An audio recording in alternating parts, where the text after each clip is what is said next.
시편 90편 3절에서 12절까지 되겠습니다.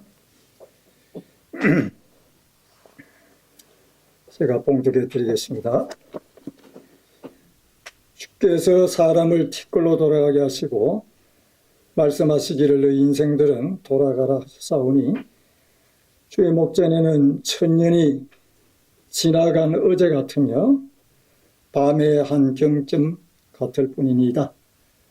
주께서 저희를 홍수처럼 쓸어 가시나이다. 저희는 잠깐 자는 것 같으며 아침에 돋는 풀 같으니이다. 푸른 아침에 꽃이 피어 자라다가 저녁에는 뱀바되어 마르나이다. 우리는 주의 노에 소멸되며 주의 분내심에 놀라나이다. 주께서 우리의 죄악을 주의 앞에 놓으시며 우리의 은밀한 죄를 주의 얼굴빛 가운데 두셨사오니 우리의 모든 날이 주의 분노 중에 지나가며 우리의 평생이 일시간에 다했나이다. 우리 연수가 70이요 강건하면 80이라도 그 연수의 자랑은 수고와 슬픔뿐이요 신속히 가니 우리가 날아가나이다. 저는 교수 생활을 오래 했어요. 그래서 이렇게 또 강단에 서게 되면은 언제 끝날지 몰라요. 그래서 몸에 좀 배어가지고 근데 오늘 어떻게든지 제가 좀 짧게 말씀을 증거하도록 그렇게 하겠습니다. 우리 잠깐 기도하고 시작을 하십시다. 사랑의 주님 은혜를 감사드립니다. 불충하고 어리석은 이 종을 주께서 오늘 또 불러주시고 또 이렇게 귀한 강단에 종을 세워주셔서 주의 말씀을 증거하며 우리 사랑하는 교우들과 함께 이 말씀을 묵상할 수 있는 귀한 시간 주심을 감사드립니다. 주님 앞에 부족함이 없이 이 말씀을 바르게 잘 증거하게 하시고 또 말씀을 전하는 자나 듣는 자나 다 함께 은혜 받는 복된 시간이 되게 해 주옵소서. 주신 은혜를 감사하고 예수님의 이름으로 기도했습니다. 아멘. 오늘 이 시편 90편의 이 말씀 지혜의 마음이라는 제목으로 제가 말씀을 전하고자 합니다. 연세대학 교수죠. 연세대학 교수인데 이 김영석 교수가 얼마 전에 책을 썼습니다. 그 책이 뭐냐면은 100년을 살아보니라는 책이에요.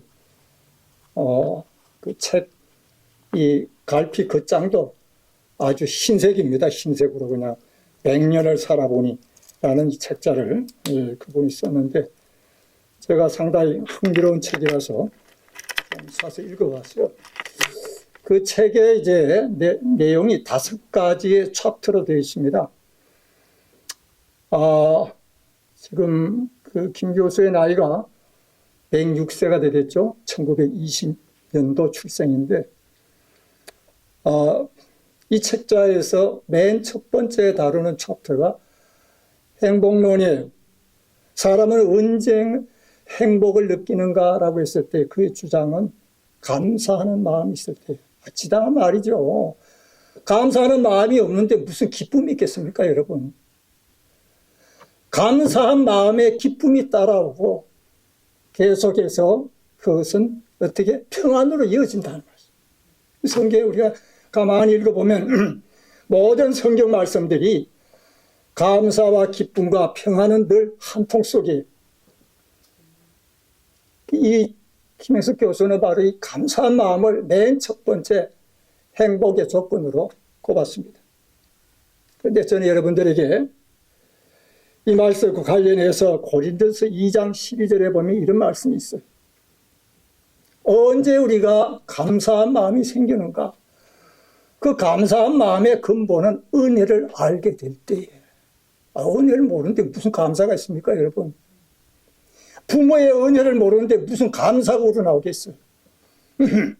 나이가 들어서 이제 철이 들면은, 아이고, 엄마 아버지가 나를 위해서 이렇게 고생하고, 미국에까지 나와서 힘들게 일하면서 날 공부시키고, 감사한 마음이 일어나죠. 그러니까 가서 쳐들고 타가지고 네이도 사고 용돈도 드리고, 예, 저도 잘 받고 있습니다, 지금.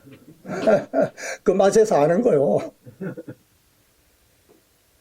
우리가 세상으로부터 은영을 받지 아니하고 하나님께로부터 은영을 받았으니 이는 우리로 하여금 하나님께서 우리에게 은혜로 주신 것들을 알게 하려 합니다.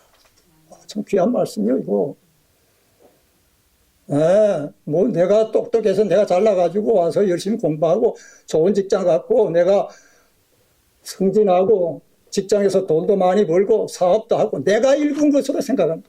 나 어느 날 눈 뜨고 봤더니 그리스도의 복음에 접하자 깨닫게 되는 바가 뭘까요? 영적인 눈이 뜨여지는 거예요. 이 모든 것이 다 뭐라고요? 은혜였네. 은혜였네. 누가 주신 은혜요? 모르는가 봐, 이 동네. 하나님이 주신 은혜지. 하나님이 주신 은혜였어. 이 모든 것이 날 건강도 생명도 내 모든 재주도 재능도 다 하나님의 은혜였네. 그래서 예수 믿고 나서 그 마음에 감사가 없는 사람은 진정한 크리스찬이 아니에요, 여러분. 그렇죠? 오늘 하루 눈 뜨고 일어났을 때 주님 앞에 여러분 감사하셨습니까? 주님 이날 새날 주셨고 내게 건강 주셨고 생명 주셨으니 감사합니다. 이 감사한 마음을 가지고 하루를 시작할 때에 그의 삶이 기쁨이 있겠어요, 없겠어요? 즐겁죠, 삶이. 두 번째, 이 김영석 교수는 두 번째 챕터에서 결혼과 가정을 언급하고 있어요. 그 재미있는 표현을 한마디 하고 있는데 싸우는 부부는 결코 이혼하지 않는다. 아주 재미있는 표현이에요. 싸움박질하는 부부는 결코 이혼하지 않는데요. 말하지 않고 돌아서서 그냥 살게 되면은 결국에는 언젠가는 이혼한다는 거예요. 왜 그럴까요? 무관심이 결국은 이혼으로 이어지니까. 그 싸움은 무슨 싸움이냐 하면 치고받는 싸움이 아니라 사랑의 싸움이에요. 내가 당신에게 이런 관심을 갖고 있는데 어떻게 당신이 나를 외면할 수 있어? 내 마음을 아프게 할 수 있어? 서로에 대한 관심으로 인하여 때로는 부부간의 싸움이 일어난다는 거죠. 이렇게 서로 티격태격 싸움박질하는 부부는 결코 이혼하지 않는다. 상당히 흥미로운 얘기입니다. 창세기 2장 24절에 보면 우리가 너무나 잘 아는 성경 말씀이에요. 이름으로 한 남자가 그 부모를 떠나 아내와 연합하여 한 몸을 이룰지로다. 참 귀한 말씀입니다, 여러분. 이 성경의 말씀이 이 결혼이라는 것, 가정이라는 것은 세워가는 과정이다 하는 말씀이에요. 현재 진행형입니다. 그 시제를 따지면은 무법적으로 한 몸이 되어 가는 과정, 그것이 바로 가정이라 하는 말씀. 성경이 우리에게 가르치는 아주 중요한 가정과 결혼의 의미를 우리는 창세기 2장 24절에서 엿볼 수 있다 하는 말씀이죠. 세 번째가 상당히 흥미로운 내용이에요. 뭘 남기고 갈 거냐? 이 세상 70, 80 살다가 뭘 남기고 갈 거냐, 이게 뭘. 목사님, 난 그래도 뭐 사업 크게 하고 벌어놓은 재산이 있어서 이거 자녀한테 다 물려주고 갈 건데요. 김영석 교수는 주장하기를 이 땅에 우리가 남겨놓을 것은 결코 돈도 아니요 명예도 아니요 성공이 아니라 이웃을 향한 사랑과 희생과 봉사다. 아멘이 없어, 이 동네. 참나. 이 설교를 하는데 아멘 해줘야지. 나는 그 책을 읽으면서 굉장히 큰 도전을 받았어요. 그렇구나. 사랑과 희생과 봉사. 이웃을 위한 그 세 가지. 그것이 마지막 임종의 순간에 내가 이제 곧 주님 앞에 갈 터인데, 주님, 내가 한평생 살면서 그래도 내 마음 가운데 남는 것은 주님 앞에 부끄럽지 않는 것은 이웃을 위하여 그래도 작은아마 내가 사랑을 베풀었고 봉사하며 희생하는 삶을 살았습니다. 이것이 우리의 마지막 임종의 순간에 사실 마음 깊이 새기는 이 중요한 한마디죠. 성경에 보면은요, 성경에는 아주 중요한 가치를 얘기하고 있습니다. 이 지금 김영석 교수 가치를 얘기하는 거예요. 이 세상에 뭘 남기고 할 것이, 당신은 진정 가치 있는 삶을 살았냐? 돈, 명예, 성공이 가치가 아니라는 얘기예요. 그것이 진정한 가치가 아니라 우리가 붙들어야 될 그 가치는 이웃을 향한 사랑과 희생과 봉사에 있는 것이지 결코 물질적인 것에 있지 않는다. 여기에 이제 고린도전서 13장 13절에 보면은요, 우리가 너무나 잘 아는 말씀이에요. 믿음, 소망, 사랑. 이 세 가지는 항상 있을 것인데 그 중에 제일은 사랑이라. 고린도전서 13장 13절. 제가 아마 우리 신 목사님께 잘못 준 것 같아요. 13장 13절입니다. 죄송합니다. 믿음, 소망, 사랑이에요. 믿음, 소망, 사랑. 예, 우리 기독교의 소중한 가치가 뭐냐? 세 가지입니다.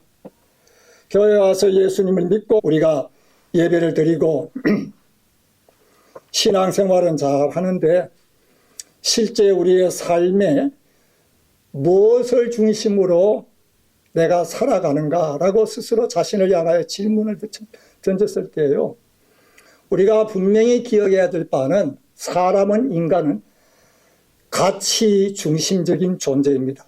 가치를 따라 움직이는 거예요. 돈이 있으면 거기에 따라가잖아요. 돈이 먹을 것이 있으면 거기에 가는 거예요. 왜? 그게 내가 소중하니까. 그것이 현재의 나에게 소중하기 때문에, 가치이기 때문에. 인간은 지극히 가치 중심적인 존재입니다. 그러면 내가 크리스찬으로서 뭘 중심해서 살아갈 것이냐? 아니, 교회에 내가 직분자가 돼서 뭐 장로가 되고 권사가 되고, 여러분, 그 직분이 내게 나의 가치를 결정하는 게 아니죠. 내가 진정 하나님 앞에서의 참된 가치를 붙들고 사는 자라면은 성경이 우리에게 보여주는 바 믿음, 소망, 사랑을 가장 우선해서 사는 것이 그리스도인은, 이걸 우리가 자녀들에게 남겨야 된다는 말씀. 저는 지금까지 살아가면서 딸이 둘이 있는데 제가 많은 후회를 하고 부끄러움을 안고 있습니다. 그냥 공부만 열심히 찐탕시켰지 진정 크리스찬의 이 중요한 세 가지의 가치, 이 가치에 대해서 내 아이들에게 심어주지 못한 것에 대한 깊은 후회감이 있습니다. 하나님 앞에 회개하며 우리 자녀들의 마음 속에 이 마음을 심어달라고 지금도 기도하고 있습니다. 여러분, 이것이 오늘 이 어버이날을 맞이하면서 우리 자녀들에게 남겨야 될 중요한 신앙의 유산입니다. 세상 어떻게 살 것인가? 뭘 중심에 살 것인가? 무엇을 삶의 가장 가치 있는 것으로 두고 살 것이냐?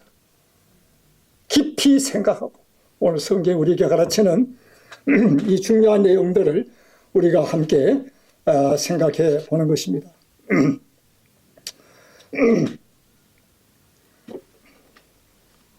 네 번째, 이 김영석 교수는요, 그의 책에서 종교를 논하고 있습니다.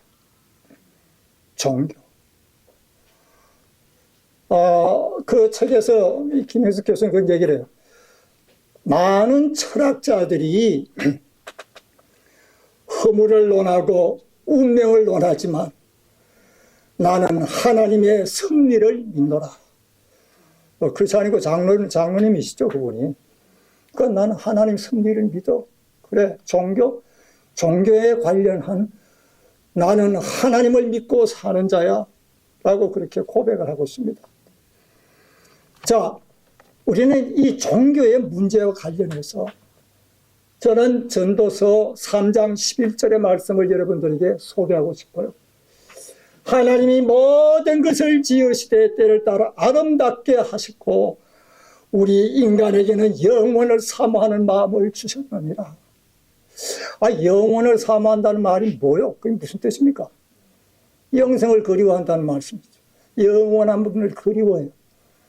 이걸 가르쳐서 종교개혁의 유명한 신학자였던 장 칼빈은 종교의 씨를 하나님께서는 우리 마음 가운데 심어주셨다. The seed of the religion. 종교의 씨를 모든 인간들은 너나 할 것 없이 품고 산다 이거예요. 그러니까 이 지구상의 어떤 종족도 종교 없는 종족이 없습니다. 하나님 모르니까 가서 우상 섬기고 미신 쫓는 거예요. 하나님이 없으니까, 섬길 대상을 모르니까 우상을 섬기고 미신을 따르고, 성경 사도행전 17장에 나와 있는 그리스의 아테네, 바울이 들어갔을 때 아테네 거리에 우상단지가 가득했다고 했어요. 오늘 현대사회에 일본을 둘러보시기 바랍니다. 가는 곳곳마다 동네마다 신사가 가득해요. 왜 이렇게 우상단지들이 많은지. 왜 그럴까요? 하나님 모르니까. 살아계신 하나님을 모르니까 우상에게로 끌려가는 겁니다. 미신에 둘러빠지고. 자, 그리고 나서 김행석 교수는 마지막 5번째 챕터에서요, 그는 재미있는 얘기를 합니다. 그 마지막 챕터가 무엇이냐 하면은 바로 늙음에 대하여, 늙음에 대하여서 언급을 하고 있습니다. 그분이 뭐 연세가 이미 이 책을 쓸 때에 100살이 넘어가는 나이였거든요. 그러니까 이제 자신의 100년에 지나간 삶을 돌아보면서 늙음에 대해서 이제 언급을 하는 거예요. 늙음은 말없이 찾아온다. 저는 아주 공감했습니다. 저도 어느 날 봤더니 내가 언제 이렇게 70이 되었지? 그저께 내가 60 같았는데 그래서 70을 이렇게 제가 훌쩍 넘어갔습니다. 70같이 보여요? 73입니다 지금. 늙으면 말없이 찾아온다는 거예요. 예. 말을 바꾸어서 이분은 이야기하기를 우리는 매일매일 조금씩 늙음에로 가까이 다가가고 있다라고 표현하고 있어요. 상당히 재미있는 표현입니다. 그러면서 그 책에서 이런 얘기를 해요. 우리는 이제 이 세상을 떠나서 어디로 갈 것인가를 진지하게 물어야 된다는 거예요. 자기 자신을 향해서. 도대체 나는 이제 이 생을 마감하고 어디로 갈 것이냐. 자기 자신에서 질문을 던지라. 누구 곁으로 갈 것이냐. 그리고 보다 근본적인 질문은 한평생 살아오면서 과연 이것이 인간의 삶이란 말인가. 삶의 의미에 대해서 깊이 생각해야 될 시간이 바로 이 늙음의 때라는 말씀이죠. 이게 이렇게 사는 게 이게 사람이 사는 건가? 이 삶의 의미를 다시 한번 돌아보는 그 시간, 그것이 바로 노년의 삶이다 라고 얘기를 하고 있어요. 저는 이제 우리의 생이 다 끝나고 난 뒤에 과연 내가 어디를 향하여 갈 것인가? 더 나아가서 근본적인 질문, 삶의 의미에 대해서 바로 오늘 성경 본문 말씀 시편 90편의 3절과 12절을 여러분들에게 그 해답으로 소개하고자 하는 것입니다. 자, 이미 성경 본문 말씀을 다 읽었기 때문에 제가 다 읽지를 않겠어요. 단지 여기에 나와 있는 이 본문 말씀의 이 몇 구절만 제가 여러분들에게 소개를 하도록 하겠습니다. 여기 지금 이 3절과 그리고 10절과 12절만 제가 여러분들에게 잠깐 좀 소개를 드리도록 그렇게 하겠습니다. 성경 여기 아마 떠 있죠? 예. 거기에 3절, 4절, 10절, 12절만 제가 다시 한번 여러분들에게 소개를 해드리겠습니다. 인생들을 티끌로 돌아가게 하시고 그리고 주의 목전에는 천년이 그저 한 경점 같을 뿐이니이다. 예. 그 다음에 이제 10절에 보면 우리의 연수가 70이요 강건하면 80이라도 그 연수의 자랑은 수고와 슬픔뿐이니 예. 신속기간이 날아가나이다. 마지막 주여 우리의 날 계수함을 가르치사 예. 이 생명의 날들을 헤아리게 하시고 그 말이죠. 주여 우리의 날 계수함을 가르치사 생명의 날을 헤아려 보게 하시고 지혜의 마음을 얻게 하소서. 예.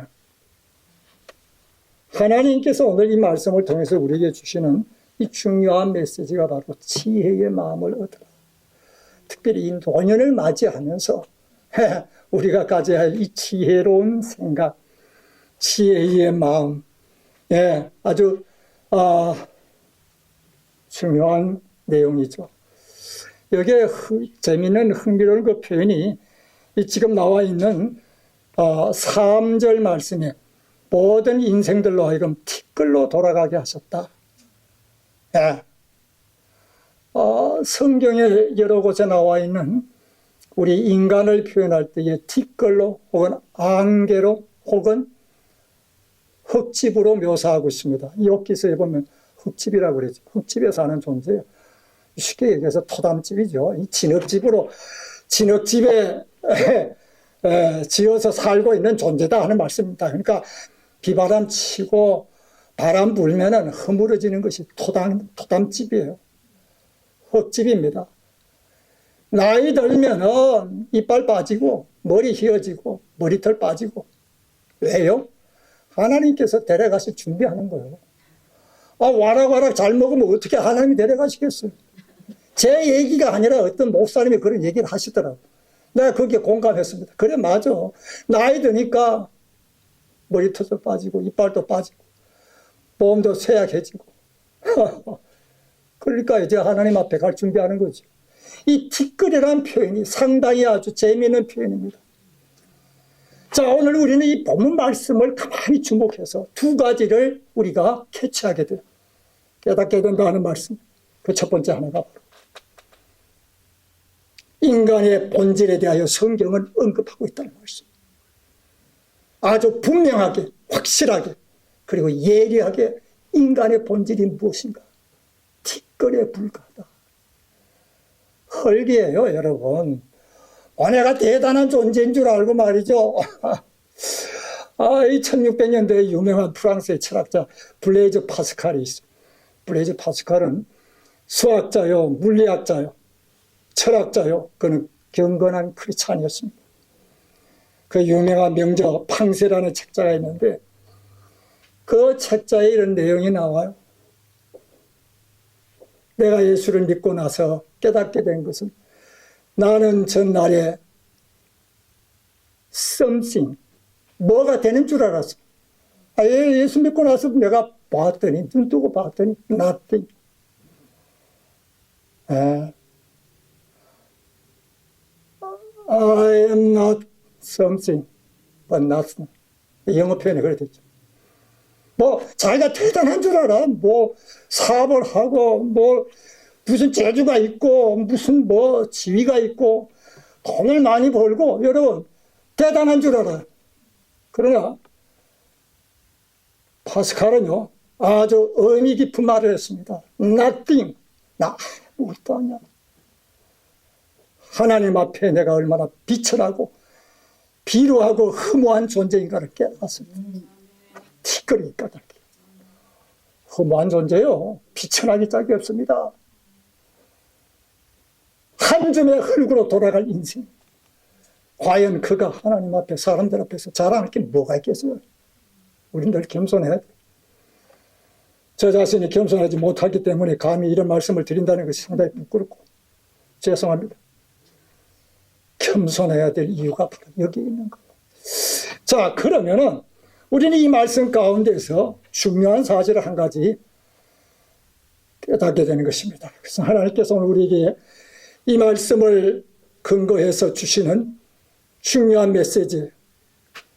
너희는 그런 고로 지혜의 마음을 얻으라. 도대체 지혜의 마음이 뭘까? 여러분, 지혜로운 자라면은 내가 비루하고 허무하고 비참한 존재이기 까닭에 영원하신 그 하나님을 찾지 않을 수 없다는 거예요. 지혜로운 자는. 시편 14편 1절 말씀에 보면 어리석은 자는 그 마음에 이르기를 하나님이 없다 하도다. 어리석으니까 깨닫지 못하니까 하나님이 없다는 거예요, 여러분.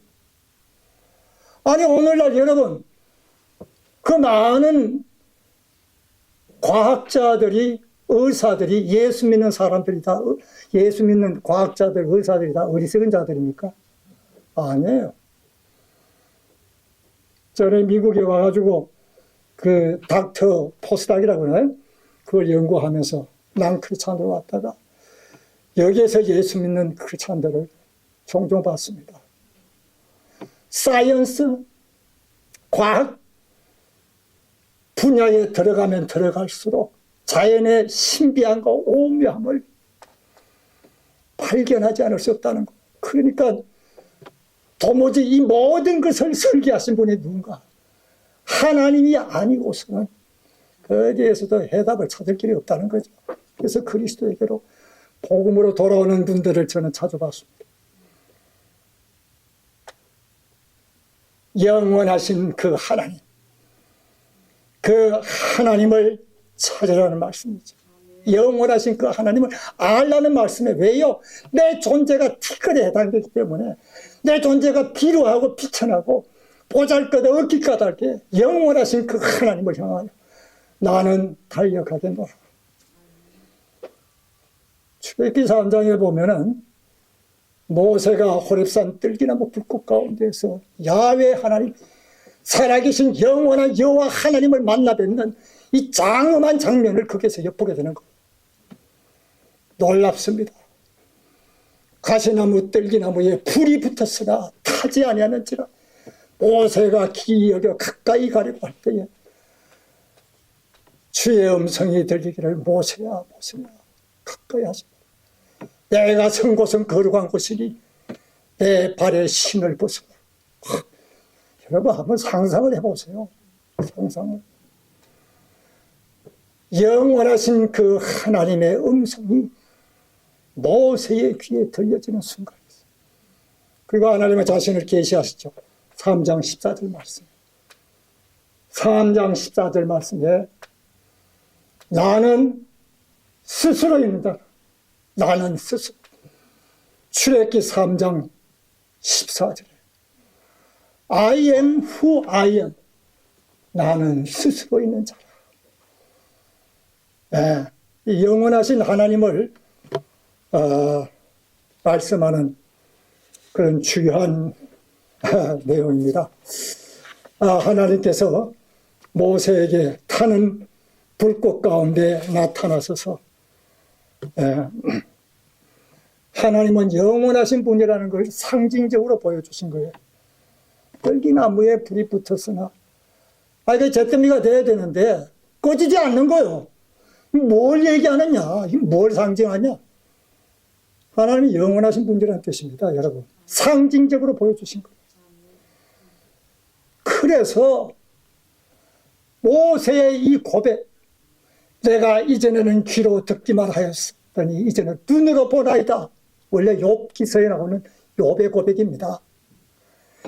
욥의 고백이 모세의 고백과 동일하다는 말씀이에요. 이전에는 내가 자라나면서 어머니 욥에게서 통하여 끊임없이 야훼 하나님에 대하여 들었지만 이제는 내가 눈으로 보나이다. 어디에서요? 호렙산 뜰기나무 불꽃 가운데 살아계신 하나님, 영원하신 그 하나님을 내가 배웠고 모세는 두려워하여 그 앞에 엎드렸다 그랬습니다. 나같이 무능한 자가 어찌 주의 명령을 받들어서 애국으로 가니까. 이렇게 무서운 모습이죠. 출애굽기 3장 4장에 나오는 말씀입니다.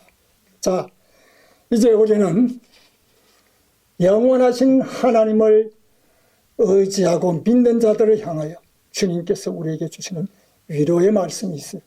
저는 이 말씀을 여러분들 꼭 소개하고자 합니다. 그것이 바로 이사야 40장 28절과 31절 말씀. 여기에 영원하신 하나님이 이름이 등장하고 있어요. 너는 알지 못하냐, 듣지 못하였냐. 영원하신 하나님 여호와, 땅끝까지 창조하신 자는 피곤치 아니하시며 곤비치 아니하시며 명철이 아니옵소서. 오직 여호와를 앙망하는 자는 새 힘을 얻으리니 독수리의 날개치며 올라간 같을 것이요 다른 박질하여도 뛰어가도 피곤치 아니하리로다. 제가 그 젊은 날에 말이죠, 이 병고에 여러 날이 아니라 몇 년 동안 시달릴 때에 그분이 권사님이에요. 소위 한국 당시에 70년대, 네. 70년대 초에 은혜자 들어보셨죠? 이 권사님 기도도 많이 하고 아주 은사도 충만해요. 이분이 우리 집에 이제 왔어요. 그 어머니가 이제 아들이 아프니까 그분을 모셔다 같이 예배를 드리면서 이렇게 하는데 그분이 그때 이 본문을 인용을 하시더라고요. 오직 여호와를 앙망하는 자는 새 힘을 얻으리니 독수리 날개치며 올라간 같을 것이고 타는 박자라도 그래가 피곤치 아니야. 아니, 이게 나하고 무슨 상관이야? 나는 지금 죽을 지경인데. 먼 훗날에 제가 비로소 이 말씀을 깨닫게 되었어요. 영원하신 여호와 하나님, 그분을 앙망하고 바라고 엎드리며 그분에게 가까이 달려가는 자를 하나님은 결코 그들을 실망시키지 아니하신다. 독수리에 날개치며 올라간 같을 것이요 다른 박질하여도 걸어가도 피곤치 아니하리로다. 먼 훗날에 제가 다시 한번 하나님 앞에 은혜로 건강을 회복했을 때에 저는 이 말씀이 다시 한번 가슴에 깊이 와닿았습니다. 마지막으로 우리는 시편 본문의 말씀을 통해서 한 가지 더 깨닫게 되는 것은 바로 인간의 삶에 대한 부분입니다. 인간의 본질, 티끌이었어요. 그럼 인간의 삶이란 무엇인가? 오늘 성경 본문에 이야기하기를 신속기간이 날아가나이다. 10절 말씀. 연수가 70이요 강건하면 80. 그 연수의 자랑은 수와 슬픔뿐이요 신속기간이 날아가나이다. 아니, 이게 날아간다는 뜻이 무엇인가? 마디로 말해서 나그네 인생입니다. 스쳐 지나가는 삶. 잠시 머물렀다가 스쳐 지나가는 삶이 인간의 삶이라는 거예요. 얼마나 정확한 내용입니까? 자, 우리 창세기 47장 9절 말씀에 보면 이런 말씀이 있어요. 기근을 맞아서 애굽으로 내려간 야곱에게 바로 왕이 묻습니다. 그대의 나이가 얼마냐? 했을 때 야곱이 뭐라고 대답을 했습니까? 내가 나그네 인생길에 나의 연수가 130이요 험악한 세월을 살았나이다. 그걸 고백하고 있습니다. 이제 거기에 재미있는 표현이 뭐냐? 나그네 인생길이라는 말이 재미있는 의미 있는 표현이 나그네 인생길이라고 했습니다. 그리고 험악한 세월을 살았나이다. 참 우리가 이 땅을 살면서 사는 삶의 모습은 나그네의 삶이에요. 그래서 베드로 전서 2장 11절에 보면 나그네와 행인 같은 너희를 구원하노니 영혼을 거스려 싸우는 육체의 정욕을 제어하라. 이 땅에 나그네 삶을 살면서 그럼 나는 어떻게 살 것인가?